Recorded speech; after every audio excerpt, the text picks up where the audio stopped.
First things first, I know that is truly impressive.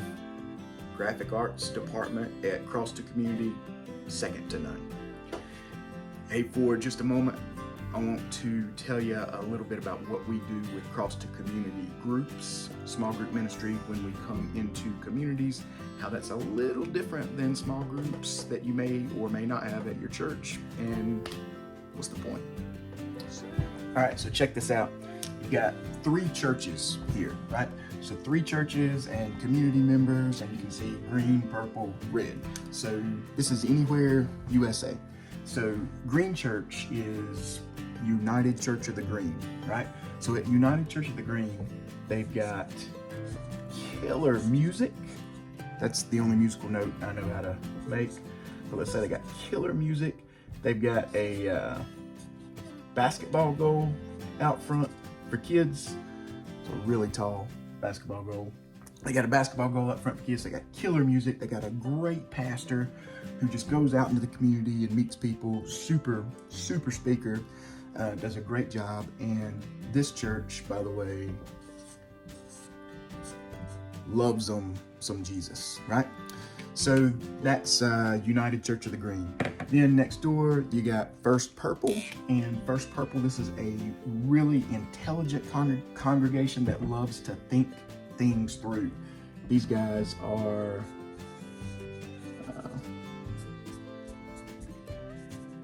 really bright. That's a light bulb, right? Ding! Really bright. They have a pastor who has years of study. He's studied the scripture, can interpret it in a lot of languages, and just really unpack the word.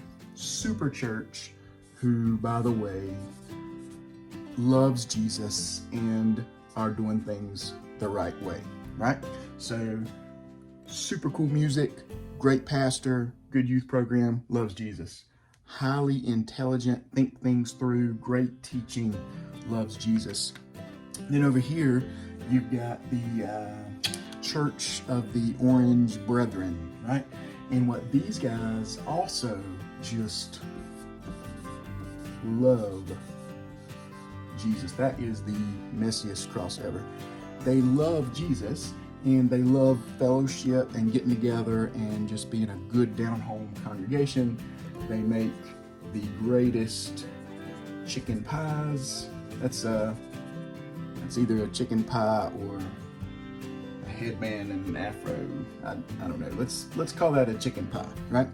So you've got these 3 churches who love Jesus, right? And so every Sunday, the green folks go to the green church, and the purple folks go to the purple church, and the orange folks go to the orange church, and they love it. They're getting some Jesus, and their community's getting better because of it, and it's fantastic. And then they go to church, and they come home, and they go back to their own communities, and the orange folks, and the purple folks, and the green folks, they all talk together all through the week, and then on Sunday mornings, they all go back to their own little church, right? And all the while, we have these other folks, these red folks, who do not have a church up here. And they think that when the green folks talk about theirs, it sounds really interesting. When the purple folks talk about theirs, it sounds really thoughtful and thought-provoking. And when the orange folks talk about theirs, it sounds like that may be a family field that they would appreciate. But to be honest, they don't know what to do or where to go, right? So up front, I need to say this is not the magic cure-all. We can fix your church and community for $19.95. Nope. Wait, there's more. Here's what Cross2Community would like to do when we come into a community, right? Is we'd like to meet with these guys. We're not planting a church or starting a church. We're not competition for the church. We're fuel for the church, because our mission is the same as yours, which is Jesus in your community, right? So what if we could come in and we could connect with you, and we could connect with some leaders in your congregation and your community, and we could say, let's start some home church Bible studies in folks' homes in each community that are made up of different folks from these different churches. So we've got some folks who've been going to church in a setting with phenomenal teaching and music and a thriving youth program. We've got some folks who've been sitting at the feet of a phenomenal teacher who's been unpacking the scriptures. We've got some folks who have been involved in what it means to be Christ's hands and feet in the community. And all of a sudden we put those folks in a group together, right? And we say, hey, this isn't about getting butts in your congregation, in your pew. Sorry for that. This is not about increasing church membership or meeting a financial goal. This is simply about meeting together in this community, praying in these groups, connecting with one another for no benefit of the church structure or even future, but simply for the kingdom.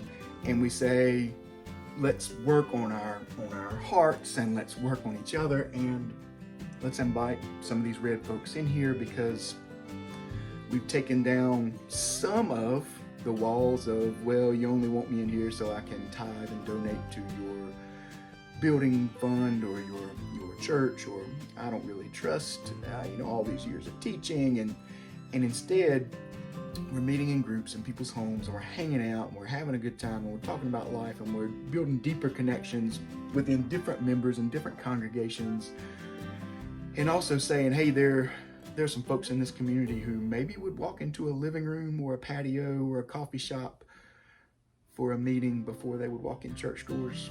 There are others who would only walk through church doors, but what about the rest of the folks? And so our job is to come in and we'll supply teaching. This is all, there's no expense here. We don't take up an offering at a Cross2Community meeting either. We're funded by supporters, and that's not a pitch that we give to churches when we come into a community, and it's not a pitch that we would give to groups meeting in people's homes. So let's get that out of the way. And we would open the Word, and like I say, we'll provide leadership when it's needed. We'll train and disciple, and our agenda is simply to set hearts on fire, to revive small groups within a community. It's a long process. It's not a quick fix. As you can guess from our graphic arts department, there's not a lot of whiz-bang to it, not a lot of smoke and lights, and I like smoke and lights, by the way. I grew up loving Christian music and DC Talk and Audio Adrenaline and Newsboys and all those guys, and that atmosphere, that culture was a big influence on my life, so that's not an anti-smoke and lights statement, but what I'm saying is this is not that. We're going to come in very grassroots, very non-revolutionary. Book of Acts, it's been done before, and just begin these small group ministries. And when that group gets to more than 12, it's time for a trained leader from that group to start another group. So the goal is never to pile up, but always to spread. And our hope is that these folks would eventually walk through these doors to further their teaching, to further their relationship with Jesus. Our only hope here, our only goal, our only desire is simply to preach the word in season, out of season. Be ready to preach Christ and Him crucified. And so we're not looking for necessarily denominational, theological differences. We're just looking to ignite hearts and dig deeper in the Word. Really, so much more to say. I would love to continue the conversation over a cup of coffee or a sandwich with your pastor or with you if you're looking to start something in your community, and go from there. So reach out to us.